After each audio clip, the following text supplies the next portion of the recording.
Бүгінгі тақырыбымыз әлемнің 7 кереметі. Бұл ежелгі заманда адам қолымен жасалған ерекше архитектуралық және мәдени маңызы бар ғимараттардың тізімі. Адам бұл кереметтер ерекше деп танып ғасырлар бойы таңдай қағып айтып келген. Керемет ұғымынан бастайық. Біздің ежелгі ата-бабаларымыз алып ғимараттар салынған бойда оны бірден керемет атағаны анық. Алайда тізім жасау дәстүрі факт ретінде ежелгі гректерден басталады. Оның үстіне әңгіме тек ғимараттар туралы емес, ежелгі грек философиясы мен шешендігіне арнайы тізімдер құру деген жанрда болған. Осы жанр аясында ең үздік шешендер, патшалар, қолбасшылар тізімге іліккен. Ал әлемнің кереметтері осы жанрдың бір тармағы ретінде пайда болды. Ең алғашқы кереметтерден жүйелеген адам Геродот болған деп есептеледі. Біздің заманымыздан бұрын 5 ғасырда ол 3 кереметті атаған, бірақ олардың ешқайсысы кейінгі классикалық тізімге енбеген. Бұл Вавилонның қорғандары мен аспал-бақтары, пирамидалары, Делиостың колоссы, Мавзолдың мавзолейі, Артемиданың ғибадатханасы мен Олимп аталған. Сол өлеңге сүйенген грек шешендері тізімді кеңейтіп өзгерткен. Ол Александрия кітапханасы, Зевс құрбандығы, Кир сарайы, Сүлеймен ғибадатханасы мен Вавилон мұнарасы. Классикалық тізім шамамен Александр Македонский дәуірінде түпкілікті қалыптасқан деп есептеледі. Ол өзі де үлкен империя құрып эллинизм дәуірінен бастаған. Кейінгі ғасырлар тарихшылар тізімді бірнеше рет өзгерткісі келді. Оған Колизейді де Қытай қорғанында қосып, 2007 жылы тіпті жаңа кереметтерді анықтауға арналған байқау да ұйымдастырылды.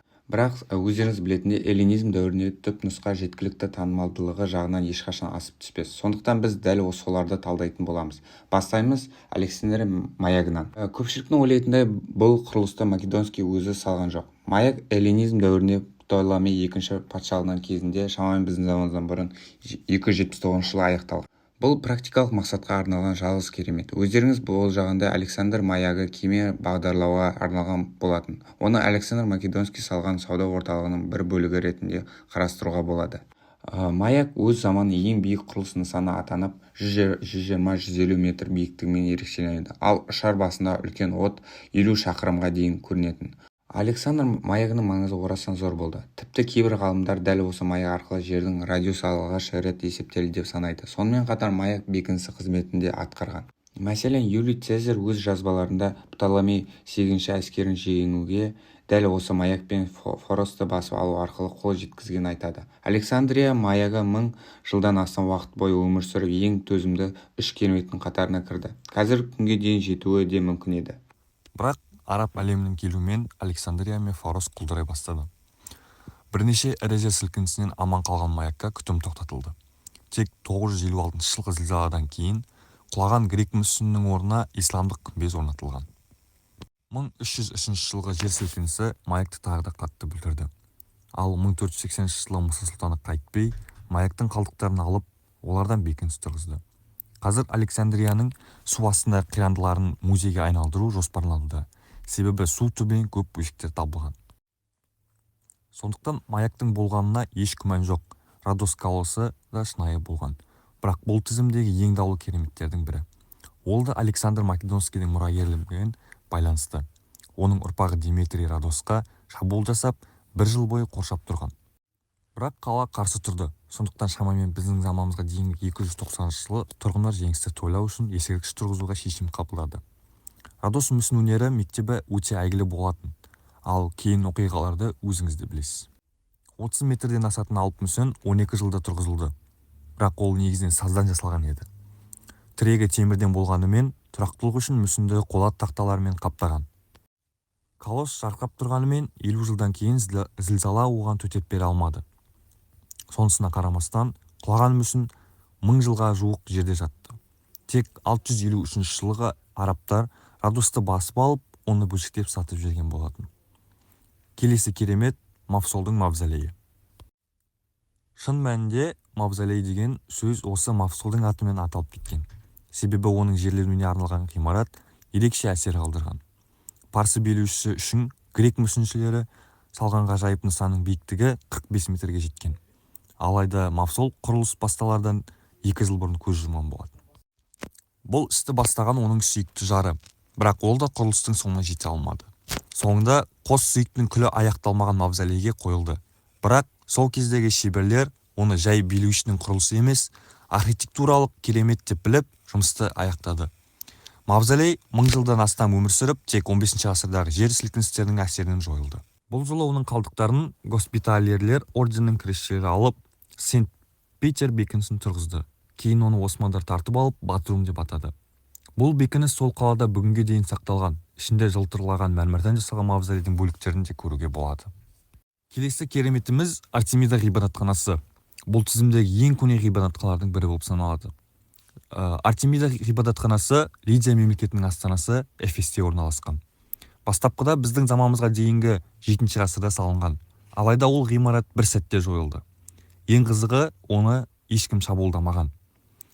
356 жылы бір адам өзінің есімін тарихта қалдыру үшін ғибадатхананы өртеп жіберген. Ал сол түні Александр Македонский дүниеге келген. Осылайша ғибадатхана қайта салынып, әлдеқайда әсерлі әрі ауқымды болды. 127 мрамор бағана, алып аула, грек сәулетінің ең озық үлгісі. Сол кездегі адамдар үшін бұл расымен таңғаларлық нысан еді. Өкінішке қарай Эфестің өзі кейінірек құлдырап, батпаққа айналғанда ғибадатхана да қараусыз қалды. Тіпті крест жорықтары кезінде христиандар ғибадатхана қиратқан. Оның қалдықтарын 1869 жылы ғана ағылшын археологтары тапты. Қазір бұл жәдігерлердің көбісі Лондондағы Британ мұражайында сақтаулы. Келесі Зевс мүсіні. Бұл кереметтің маңызы сәулеттік емес, діни мәнінде жатыр. Себебі Зевс ежелгі гректер үшін ең басты құдай. Сондықтан Олимпиадаға ғибадатхананың ішінде ең үлкен әрі ең әсем мүсінді қою қажет болды. Оны әйгілі шебер Феде жасаған. Бұл мүсін ағаштан жасалып, піл сүйегімен, алтынмен қапталған. Оның биіктігі 13 метрден асып, ғибадатхананың төбесіне дейін жеткен. Қолында жеңіс құдай Ника белгіленген, ал екінші қолында Скипетр ұстаған. Мүсіннің нақты тағдыры әлі күнге дейін жұмбақ. Кей деректер бойынша ол Константинопольге көшіріліп, өрттен жойылған, ал кейбір тарихшылар оның Грекияда жойылғанына сенімді. Қалай болғанда да мүсін жоғалып кетті, бірақ оның сипаттамалары мен суреттер бізге жетті. Енді Вавилонның кереметіне көшейік. Мұнда екі түрлі керемет бар. Оның бірі қабырғалары, екіншісі аспалы бақтар. Қабырғалар шынымен болғаны белгілі. Тіпті солардың ішінде Иштар қақпасы бүгінде Берлинде сақталуда. Олар біздің заманымызға дейінгі 6 ғасырда салынған және Вавилонға кіретін басты жол болған. Биіктігі 20 метрге жуық, қабырғалардың жалпы ұзындығы 18 шақырымнан асқан. Бұл қаланың сол дәуірде мызғымас қамалға айналдырған. Алайда ең даулы керемет аспалы бақтар. Оларды Навуходоносор патша өзінің персиялық жары үшін салды делінеді. Бірақ оларды нақты қайда орналасқан белгісіз. Кейбір тарихшылар бұл бақтар мүлде Вавилонда болмаған деп санайды. Оларды шын мәнінде Ниневияда, қазіргі Мосул маңында салынған деп болжайды. Қазіргі таңда аспалы бақтардың ешқандай нақты ізі табылған жоқ. Дегенмен, олар туралы ескі жазбалар мен аңыздар өте көп. Соңғы және ең әйгілі керемет – пирамидалар. Бұл тізімдегі жалғыз керемет бүгінге дейін толық сақталған. Гиза пирамидалар шамамен біздің заманымызға дейінгі 2500 жыл салынған. Ең үлкені Хеопс пирамидасы, биіктігі 146 метр. Ол 3800 жыл бойы адамзат тарихында ең биік ғимарат болып келген. Бұл керемет салынған кезде тіпті дөңгелек толық пайдаланылмаған болатын.